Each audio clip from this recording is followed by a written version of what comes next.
José assumiu a posição de governador do Egito, ele tinha 30 anos.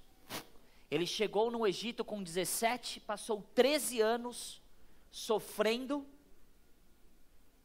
como a gente costuma dizer comendo pão que o diabo amassou, né?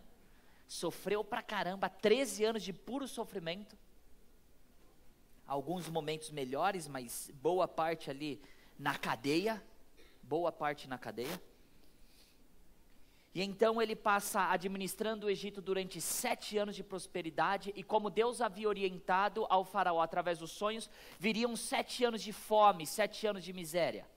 Passam 2 anos de fome, e então a Bíblia diz que as reservas de Jacó, a família do pai de José, começaram a acabar.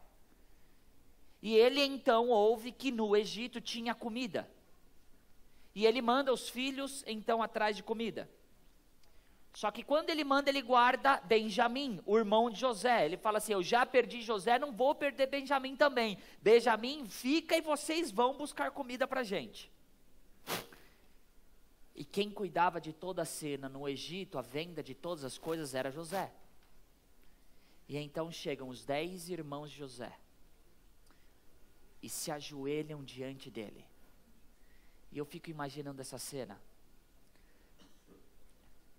como se os sonhos de José começassem a passar como um filme, e ele contando os sonhos para os irmãos: olha, eu sonhei que a gente estava lá, ajuntando uns feixes e tudo mais, e cada um tinha o seu feixe, e de repente o meu feixe ficou em pé assim, e os de vocês se ajoelham.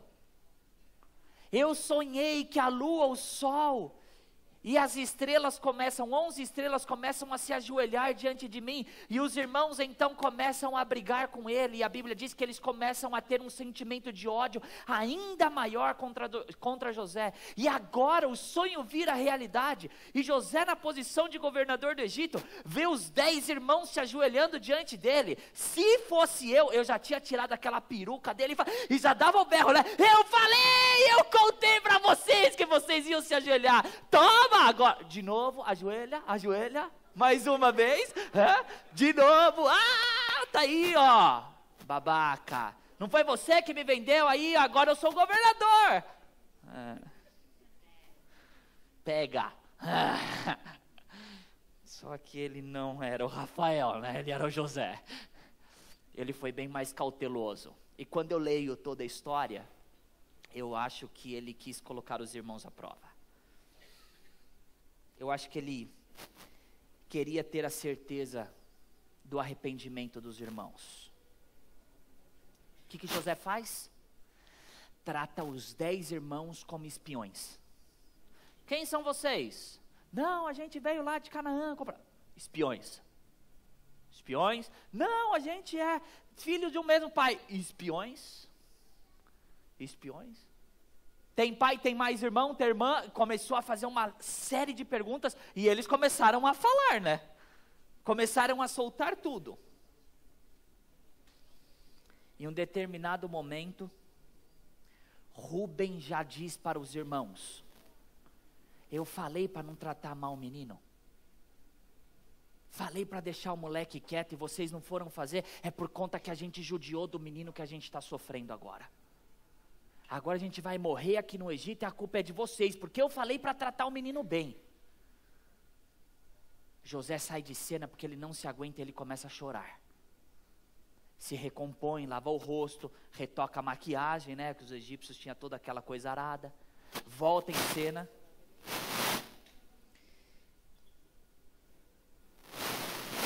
E ele prende Simeão na frente de todo mundo.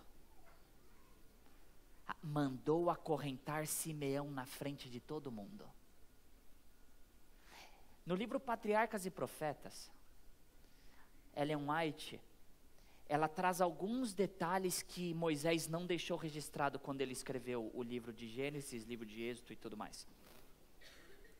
Ela diz que antes deste acontecimento, antes de José mandar prender Simeão na frente de todo mundo, ele deixou os irmãos dele na prisão durante 3 dias. só para meter um terror na galera, né? Vai lá para cadeia.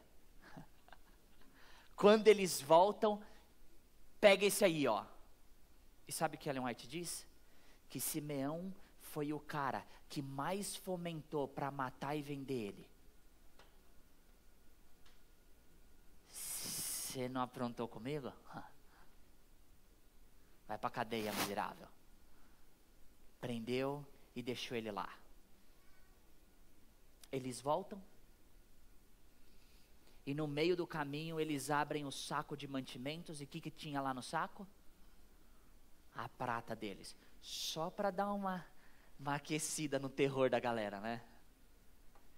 Chegam na casa do pai e começam a falar: olha, pai, o senhor não sabe o que aconteceu. O que aconteceu? Simeão está na cadeia e a gente só pode ver o governador do Egito se o Benjamim for junto. Como assim o Benjamim ir junto? O governador começou a fazer um monte de perguntas para a gente falou que tinha um irmão, a gente ia saber que ele ia mandar trazer o irmão, e ele falou que vocês só vão ver a minha face se trouxerem o Benjamim também. Não vão levar o Benjamim não, esquece, não vão. O suprimento começa a acabar. Vão buscar comida no Egito. Só se o Benjamim foi, porque o governador não vai ver a gente. Ele já assegurou, ele já garantiu. Só vão ver a minha face se o Benjamim for junto, esse irmão mais novo aí. Então a gente não vai. E Jacó começa a se lamentar: vocês querem tirar todos os meus filhos, vocês já perdi um filho, agora eu vou perder o outro. Não vão. E daí passam mais um pouco de tempo e a Bíblia diz para que Jacó diz assim para os irmãos: vão lá comprar comida. Eu falo: não vou, não adianta, tem que levar o Benjamim. Eu tenho dó de Jacó nessa hora, porque o velhinho ali ficou chateado. E passou um pouco mais de tempo, e Jacó diz assim: bom, se é para eu ficar sem filhos, eu vou ficar sem filhos. Vão lá com Benjamim comprar comida. Desceram. José nem foi recepcioná-los. A Bíblia diz que José mandou eles se prepararem para comer com eles. É tudo uma cena, né? Comeram, a porção de Benjamim era muito maior que de todos eles. Deram a prata, e ainda falaram para o servo de José: o senhor não sabe o que aconteceu? A gente não estava voltando para casa, não abriu o saco e a prata não estava lá. A gente não roubou, está aqui a prata e aqui tem mais prata. Está tudo certo, a gente não fez nada de errado. E o servo falou assim: fica tranquilo, porque é Deus que colocou o dinheiro no saco de vocês.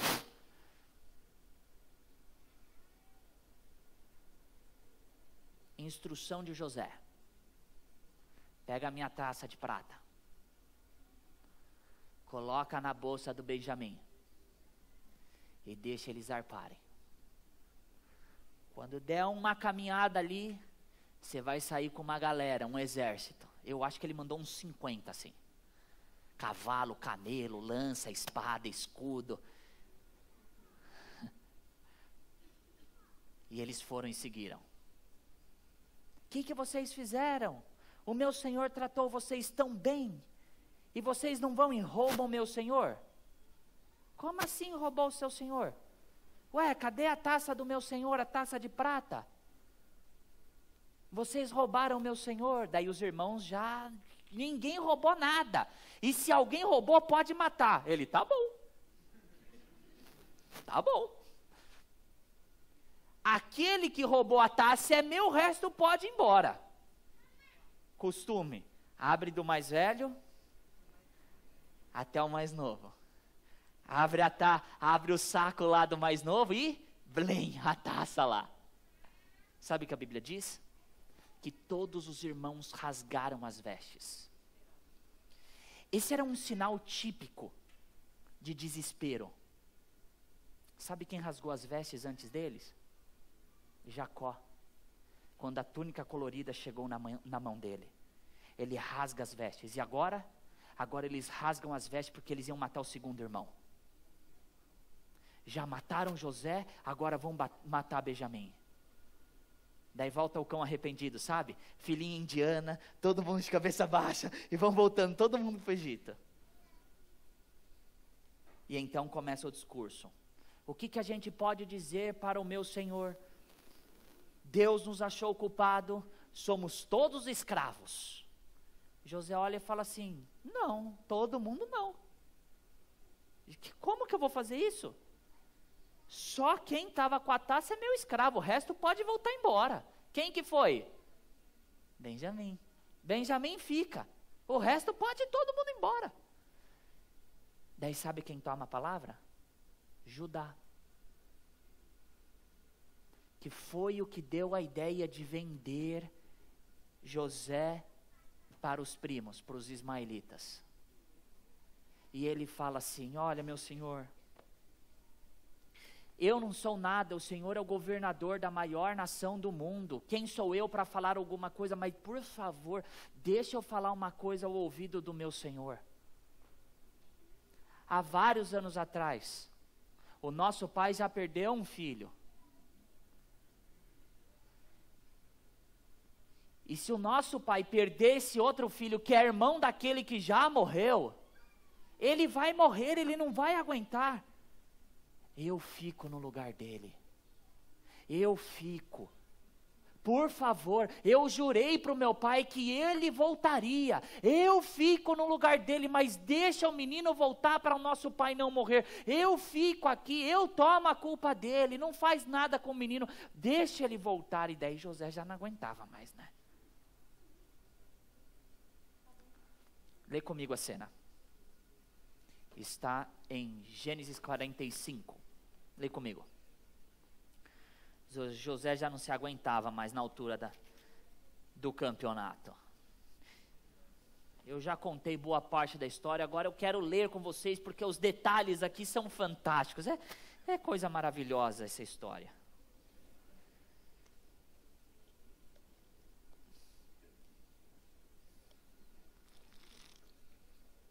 Posso ler? Posso? Mais uma oração? Querido Deus, a tua palavra está aberta e a gente vai lê-la. Que os teus santos anjos preencham este lugar para aqui se tornar um pedacinho do céu. E que teu Santo Espírito tome posse de todas as mentes e corações aqui. E que as minhas palavras, pela tua graça, sejam as tuas palavras, Pai. E que o Senhor nos ensine a perdoar. Genuinamente perdoar as pessoas. Não por merecimento e nem por justiça, mas por graça e por perdão, Pai. Se tem alguém que chegou aqui precisando do teu perdão, alcance essa pessoa essa noite. Se alguém chegou aqui precisando perdoar, alcance essa pessoa, Pai. E se alguém chegou aqui indisposto a dar o perdão, alcance essa pessoa, Pai. Em nome de Jesus, amém. A essa altura, verso 1, José não podia mais conter-se diante de todos os que ali estavam e gritou: façam sair a todos. Assim ninguém mais estava presente quando José se revelou a seus irmãos. Ele se pôs a chorar tão alto que os egípcios o ouviram e a notícia chegou ao palácio do faraó. Verso 3, então disse José a seus irmãos: eu sou José. Meu pai ainda está vivo? Mas os seus irmãos ficaram tão pasmados diante dele, que não conseguiam responder-lhe. Cheguem mais perto, disse José. Quando eles se aproximaram, disse-lhes: eu sou José, seu irmão, aquele que vocês venderam ao Egito. Agora não se aflijam, nem se recriminem por terem me vendido para cá, pois foi para salvar vidas que Deus me enviou adiante de vocês. Já houve 2 anos de fome na terra, e nos próximos 5 anos não haverá cultivo nem colheita. Mas Deus me enviou à frente de vocês para lhes preservar um remanescente nessa terra e para salvar-lhes a vida com grande livramento. Verso 8, assim não foram vocês que me mandaram para cá, mas sim o próprio Deus. Ele me tornou ministro do faraó e me fez administrador de todo o palácio e governador de todo o Egito. Voltem depressa a meu pai e digam-lhe: assim diz o seu filho José, Deus me fez senhor de todo o Egito, vem para cá, não te demores, Tu viverás na região de Gósen e ficarás perto de mim, tu, os teus filhos, os teus netos, as tuas ovelhas, os teus bois e todos os teus bens. Eu te sustentarei ali, porque ainda haverá 5 anos de fome. Do contrário, tu, a tua família e todos os teus rebanhos acabarão na miséria. Vocês estão vendo com os seus próprios olhos, e meu irmão Benjamim também, que realmente sou eu que estou falando com vocês. Contem a meu pai quanta honra me prestam no Egito, e tudo que vocês mesmos testemunharam, e tragam meu pai para cá depressa. Verso 14. Então ele se lançou chorando sobre o seu irmão Benjamim e o abraçou. E Benjamim também o abraçou chorando. Em seguida beijou todos os seus irmãos e chorou com eles. E só depois os seus irmãos conseguiram conversar com ele. Quando se ouviu no palácio do faraó que os irmãos de José haviam chegado, o faraó e todos os seus conselheiros se alegraram. Disse então o faraó a José: diga a seus irmãos que ponham as cargas nos seus animais, voltem para a terra de Canaã e retornem para cá, trazendo seu pai e suas famílias. Eu lhes darei o melhor da terra do Egito, e vocês poderão desfrutar a fartura desta terra. Mande-os também levar carruagens do Egito para trazerem as suas mulheres, os seus filhos e seu pai. Não se preocupem com seus bens, pois o melhor de todo o Egito será de vocês. Assim fizeram os filhos de Israel. José lhes providenciou carruagens como o faraó lhe tinha ordenado, e também mantimentos para a viagem. Verso 22, a cada um deu uma muda de roupa, mas a Benjamim deu 300 peças de prata e 5 mudas de roupas novas. E a seu pai enviou 10 jumentos carregados com o melhor do que havia no Egito, e 10 jumentas carregadas de trigo, pão e outras provisões para a viagem. Depois, olha só, depois despediu-se dos seus irmãos, e partindo disse-lhes, não o quê? Não briguem no caminho.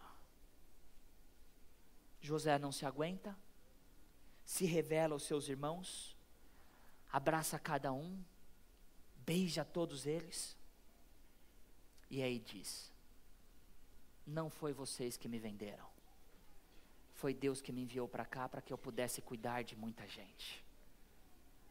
Quando despede, ele ainda dá o recado, olha, não briga não, eu sei que no caminho vocês vão querer quebrar o pau um com o outro, para querer ficar culpando um ao outro, mas não faz isso não, já passou, deixa isso quieto, não discutam no caminho não. Você consegue perceber a maturidade de José? 32 anos, 32 anos, e ele tinha completo controle emocional para cuidar dos irmãos. Como a história de José termina com os irmãos? Capítulo 50, lê comigo, do verso 15 até o verso 21, último capítulo de Gênesis, capítulo 50, do verso 15 até o verso 21. Vendo os irmãos de José, que seu pai havia morrido, disseram, e se José tiver rancor contra nós, e resolver retribuir todo o mal que lhe causamos? Então mandaram um recado a José dizendo, antes de morrer teu pai nos ordenou, que disséssemos o seguinte, peço-lhe que perdoe os erros e pecados de seus irmãos, que o trataram com tanta maldade. Agora, pois, perdoa os pecados dos servos do Deus do teu pai.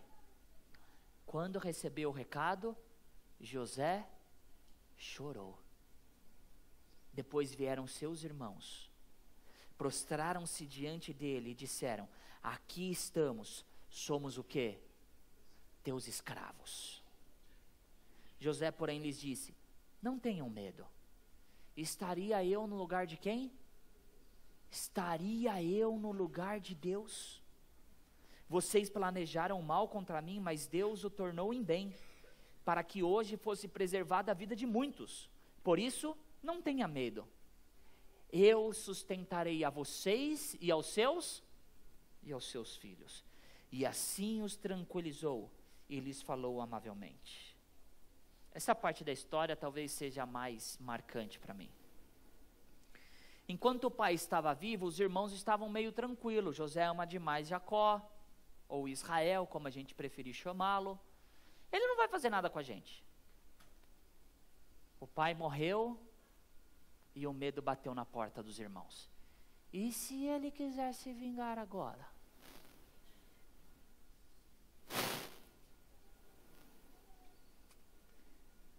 Primeira lição: a vingança não nos pertence.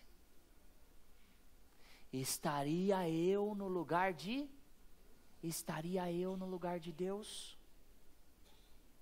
Embora a lei da sociedade seja bateu, levou, não volte para casa sem desaforo, a lei de Deus é: se alguém lhe bater numa face, oferece-lhe a outra. Se alguém lhe tirar a capa, não impeça, tire-lhe também o quê? A túnica. Não cabe a você e a mim querer dar a vingança para ninguém. Embora isso esteja no nosso sangue, na nossa cultura, não nos cabe a nós, isso não nos compete. Como diz o ditado, o que se planta, o quê? O que se colhe. Você me paga, seu miserável. A vida dá muitas voltas, e quando ela der a volta, você vai ver só o que eu vou fazer com você. No cristianismo, a coisa é diferente. Se alguém quiser levar a capa, você deixa levar a túnica. Sabe o que seria nos nossos dias? Roubou o blazer, entrega a camisa também. Volta pelado para casa. Nos nossos dias, a coisa não é assim. Porque a gente diz, mas não é justo. Verdade. Não é justo. Ele não merece. Verdade. Ele não merece. Mas quem disse que perdão é questão de justiça e merecimento? Desde quando aquele que precisa do perdão merece o perdão? Desde quando é assim? Ah, mas ele tem que provar que merece o perdão. Sério? Não, ele tem que provar que ele mudou. Sério? E o que você me diz sobre a oração que Jesus nos ensinou? Perdoa as nossas dívidas assim como... Mas Jesus não disse, assim como ele pagou a dívida, agora eu perdoo. Então Deus, já que eu perdoei, me perdoa também. Jesus não disse isso. Jesus não disse, olha, ele mudou de comportamento e eu perdoei, então me perdoa também. Ele não falou isso. Não falou.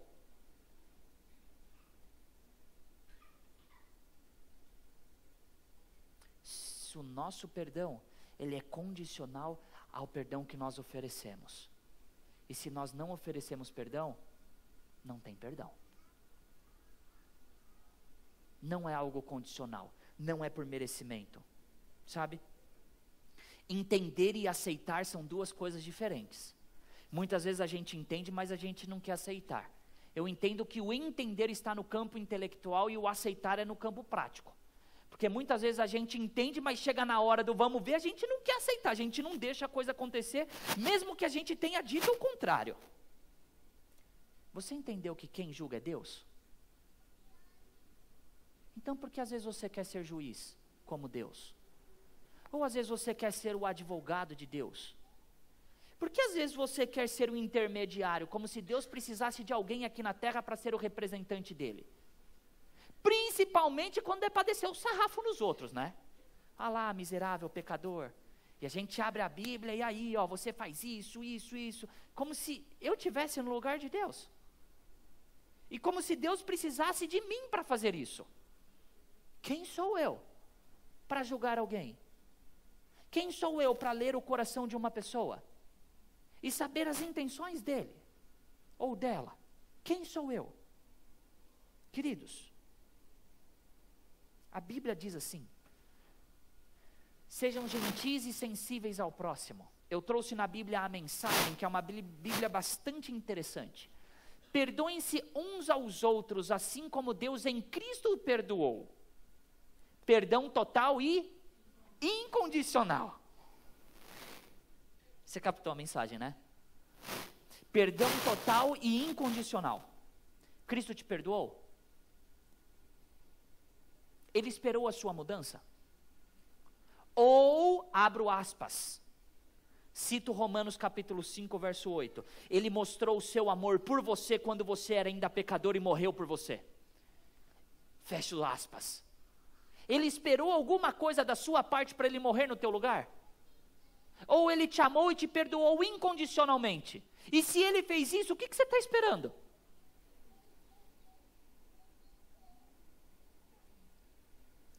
É o perdão de Cristo?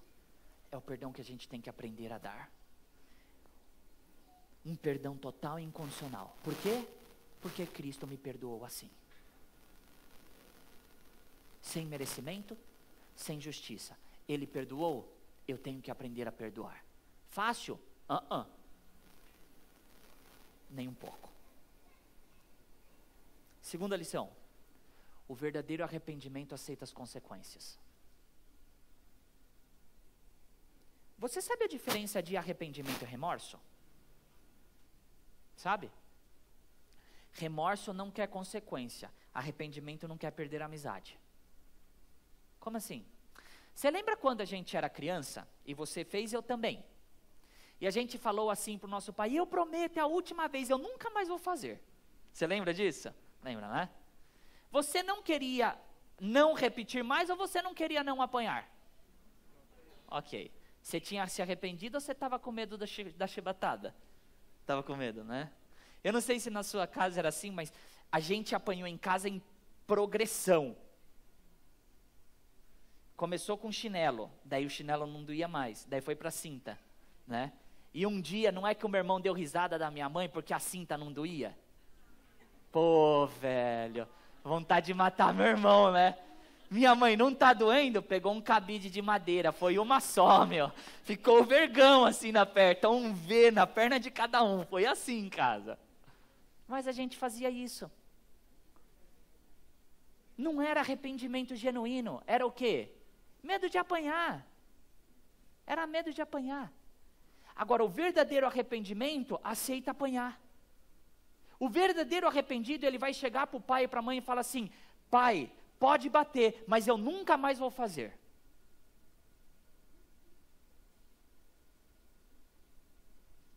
Estou disposto a isso?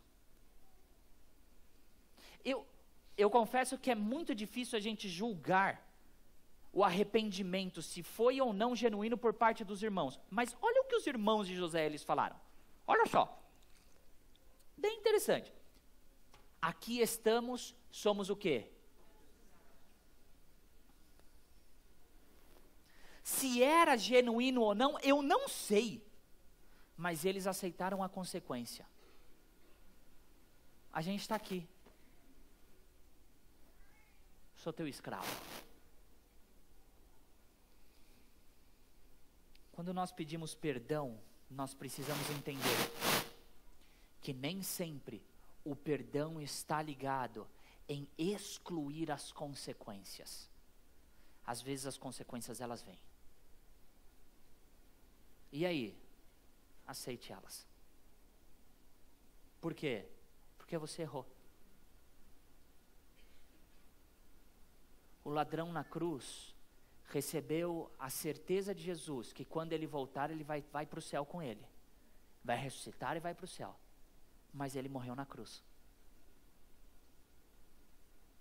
Ele não desceu da cruz. Ele recebeu o perdão. Mas a consequência também ficou com ele. E isso acontece com a gente. Terceira lição. E aqui é uma das partes mais complexas da história. E talvez nem todo mundo vai gostar do que eu vou falar.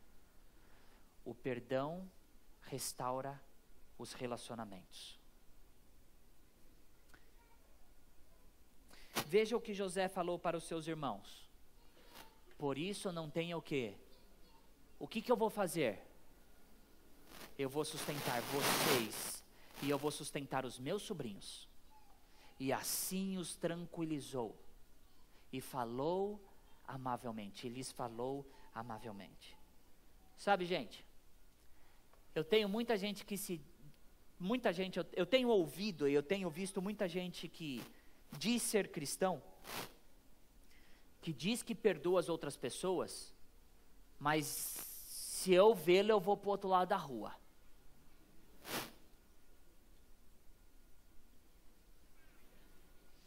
Eu até perdoo, mas não dá mais. Não consigo, não dá. Não consigo mais falar com o cara. Não dá. Foi muita pilantragem o que ele fez. Não desce, tá entalado aqui. Eu perdoo, mas cada um pro seu lado. Vai tocar sua vida, muda de país, vai para um outro lugar. Eu tenho visto muitas pessoas que se dizem cristãs, que por conta de algum problema que tiveram dentro da própria igreja, deixaram de frequentar a mesma igreja porque o cara estava lá, porque a mulher estava lá. Não dá, ele continua lá, eu procuro outra igreja. Não dá nada, cada um na sua. Não, eu sou cristão. Eu perdoei, mas sabe, né, não é porque eu perdoei que eu tenho que conviver com a pessoa. Você entendeu, né? Isso é perdão? Difícil, né?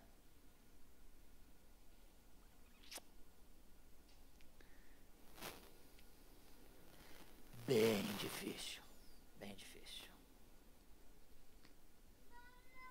Olha esse verso de Paulo. Colossenses capítulo 3, verso 13, Bíblia Viva. Olha só. Paulo diz assim: sejam amáveis e o quê? Prontos para perdoar. E agora, jamais... Paulo, você errou essa parte do verso, certeza. Você estava com muito sono quando você escreveu isso, eu tenho certeza que você não queria dizer isso. Certeza que você errou. Lembrem-se que o Senhor os perdoou, portanto vocês devem perdoar os outros. Sabe, parece que as pessoas lá em Colossos, quem nascia em Colosso era colossense, quem nasce em São Paulo é o quê? Paulistano, gente. Paulista nasce no interior. A gente sempre erra esse negócio, né? É legal. Então, a galera de Colosso estava com um problema disso. Igual você e a mim. Porque se eles não tivessem com esse problema, Paulo não tinha escrito isso para eles. Paulo estava dando uma orientação. E ele falou assim, perdoa. Não, mas ele deu mal brecha comigo, ele pisou mal na bola, tal. Perdoa. E não guarda mágoa. Não guarda rancor. Não dá. Não dá, Paulo, você está indo longe demais. Então faz o seguinte, quem te perdoou? Foi Jesus? Ele guardou mágoa sua? Ou a Bíblia diz que ele te perdoa e lança as profundezas, as suas culpas, as suas coisas nas profundezas do mar? Se Jesus fez isso, faz igual. Tem argumentação? Mas não tem, meu. Daí você vai falar assim para mim. Tá, mas e se o cara foi traído, se a mulher foi traída e tudo mais, tem que perdoar? Tem. E vai morar junto? Depende. Depende do quê? Se a pessoa ainda consegue ter confiança na outra pessoa.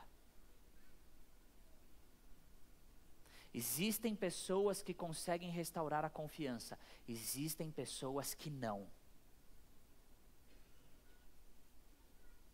Mas não significa que você tem que bater na outra pessoa, xingar, separou e agora viram piores inimigos. Pelo contrário, isso daí está tudo errado. Se conseguir perdoar e restaurar a confiança, fique juntos. Mas eu não consigo, eu olho para ele, não tenho problema, eu converso e tudo mais, mas eu não confio mais. Então não fica junto, porque você não vai aguentar. Você vai viver o resto da vida com a pulga atrás da orelha, porque o cara demorou 5 minutos, você acha que ele já está com outra. Então não dá. Mas no nosso convívio aqui, queridos, no nosso relacionamento, nós vamos nos ferir o tempo inteiro. E a gente tem que aprender a perdoar e a conviver. E eu vou dizer outra coisa. Você quer aprender a ser humilde?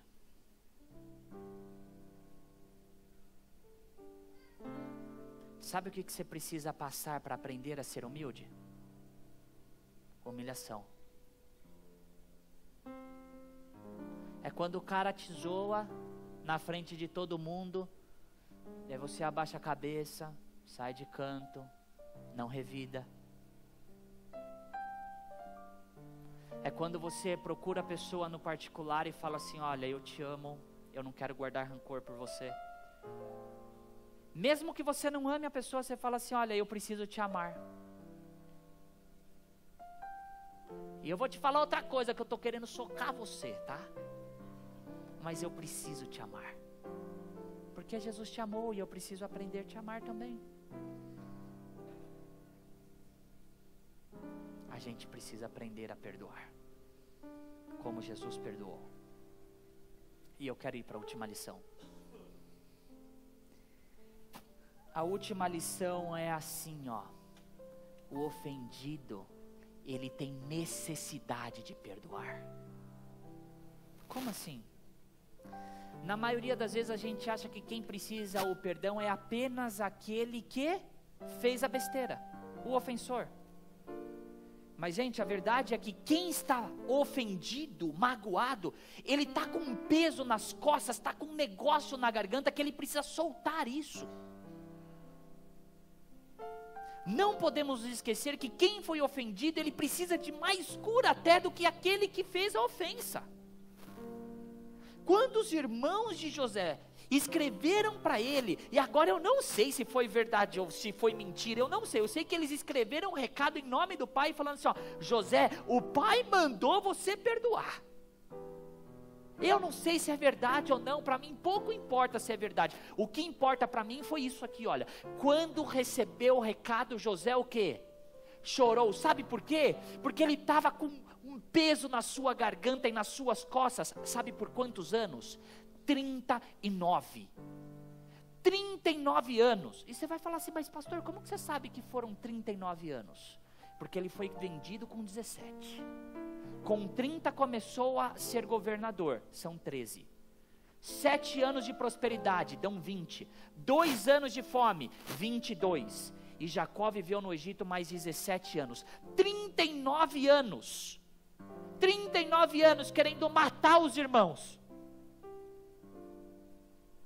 E então vem um recado dos irmãos falando assim: olha, o pai mandou você perdoar a gente. Sabe o que eu sinto quando eu leio essa parte da história? Que ele não aguentou, ele desabou. Ele falou o seguinte: chegou o momento que eles entenderam o que eles fizeram. E a Bíblia diz que eles vêm na frente de José e se ajoelham. E eu não consigo imaginar outra cena da qual José chorando, se ajoelhando com os irmãos, beijando os irmãos e fala o seguinte: eu perdoo vocês. Chega, passou. E você? Como que você chegou aqui hoje? Você precisa perdoar alguém?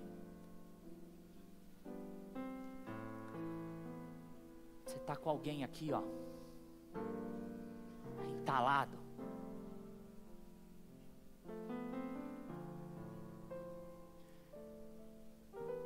Tem alguém que um dia você falou o seguinte: olha, eu te perdoo, mas você não consegue mais olhar na cara da pessoa. E na teoria você perdoou, mas na prática, meu amigo, você não vê a hora de: ah, mas eu pego o miserável, vai dar a volta, eu pego. E você não perdoou. Tem alguém que você precisa restaurar o relacionamento?